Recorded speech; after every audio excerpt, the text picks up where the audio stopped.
Vamos a comenzar con ejemplos de cálculo de derivadas parciales. Primero con ejemplos sencillos. Tenemos una función de R2 en R, de expresión analítica x2y más 3x3 por y2.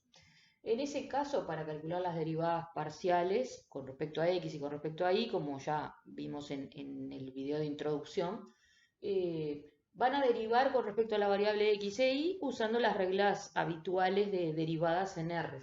En este caso, esto es una expresión polinómica tanto en x como en y, así que es derivable para todos los reales, ¿no? Con respecto a x, para todos los reales, con respecto a y. ¿Qué es lo que hacemos entonces para derivar con respecto a x? Miramos esta expresión como si y fuera una constante cualquiera y la tratamos así, como una constante.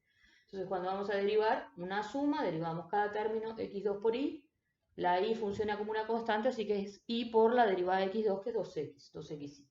Y cuando vamos a derivar 3x3 por y2 funciona como una constante, así que la derivada de esto es y2 por la derivada de 3x3, o sea, y2 por 9x2. Y análogo cuando derivamos con respecto a y. Ahora la que consideramos como constante en la expresión es x, todo lo que sea en x, y derivamos mirando, haciendo foco en y. Entonces, si de vuelta esto es una suma, derivamos cada término, la derivada de la constante por y es la constante. La derivada de 3x3 por y2, 3x3 es una constante, y lo multiplicamos por la derivada de y2, que es 2y. Está ahí, sencillo. Acá un ejemplo más con otro tipo de función, en este caso con coseno y además con función compuesta, para que vean que las mismas reglas de derivación que usan habitualmente funcionan. En este caso también son todas derivables en todo R2, así que cuando voy a derivar con respecto a x, derivada de x2 que es 2x por la constante que es coseno de y acá lo mismo, la derivada de menos 2x que es menos 2 por seno de y cuadrado. Cuando voy a derivar con respecto a y, ahora la variable está por acá, así que voy a derivar coseno de y, que es menos seno de y lo dejo multiplicado por x2. Y acá al ser la derivada de una función compuesta, la derivada de seno y cuadrado es coseno de y cuadrado, lo tengo que multiplicar por la derivada de y cuadrado, que es 2y, y multiplicarlo por la constante, que es 2x. En este caso queda esa expresión. Vamos a empezar con los ejemplos que empieza a tener algún tipo de complejidad y que hay que distinguir si en todos los puntos puedo operar de esa forma con las reglas de derivación o no. En este caso, veamos una función también definida de R2 en R que tiene esta expresión racional para todo punto xy distinto del 0, 0 y que vale 0 en 0, 0. Entonces empecemos por usar las reglas de derivación en donde son válidas, o sea, en todo xy distinto de 0, 0. En ese caso, entonces planteamos las reglas de derivación tal y como lo hicimos en los anteriores, ¿no? Acá tenemos una derivada de un cociente y hice los cálculos para la derivada del cociente, y después de aplicar distributiva, reducir y factorizar, quedó esta expresión para la derivada con respecto a x. Sí, con respecto a x. Ahora vamos a mirar en particular en 0, 0 cómo tenemos que proceder para ver si esta función es o no es derivable en 0, 0 y si es, cuánto vale, y derivada con respecto a x, ¿verdad? Eso lo vamos a hacer con la definición de derivada parcial y después vamos a ver lo mismo, el mismo procedimiento para la derivada parcial con respecto a y. Continuando con el cálculo de la derivada parcial con respecto a x en el ejercicio 3, teníamos calculada la derivada parcial en un xy genérico distinto de 0, 0. Ahora vamos a hacer el cálculo o la investigación de si existe derivada parcial en 0, 0. Para eso vamos a la definición porque las reglas de cálculo de derivadas en este asunto no nos pueden ayudar. La definición de derivada parcial, recuerden que es el cálculo del límite también de un cociente incremental similar al de las derivadas de funciones en R. En este caso, como estamos cerca del punto 0, 0, vamos a calcular el incremento de f en la dirección de x, un incremento h, y desde el punto 0, 0, o sea, hago f de 0, 0 y hago f de 0 más h, 0. O sea, me corro un poquitito en las x, una distancia h, ya sea a la derecha o a la izquierda, no importa, porque h puede ser positivo o negativo. Evalúo esa diferencia y divido entre h y hago ese límite. Este es un límite de funciones en R, ¿no? Digo, h es una sola variable, no es un punto en R2, sino que es una variable real. Así que se transforma en las dificultades de un límite de funciones en R. Haciendo los cálculos, recuerden por acá teníamos la expresión de f de xy. Para calcular entonces f de 0 más h, ¿qué es lo que hago? Sustituyo la x por 0 de 0 más h 0, ¿no? Sustituyo la x por h y la y por 0. Si ustedes sustituyen aquí la x por h y la y por 0, les va a quedar h cuadrado por 0, que es 0, 3h cuadrado por y cuadrado, perdón, por 0, que también es 0, y en el denominador les va a quedar h cuadrado, o sea que f de 0 más h 0 les da 0. A su vez f de 0, 0, por cómo estaba definida la función, lo borré, pero digo, era como estaba definida la función, es 0. Así que tenemos el límite de una función tiene expresión 0 dividido h, eso es la función constante, igual a 0 no es una indeterminación. Eso es importante que lo tengan claro, ¿no? En este caso, acuérdense que cuando trabajamos con límites en R, decir que h tiende a 0 significa que h está en cualquier entorno reducido de centro 0, o sea, específicamente que h es distinto de 0.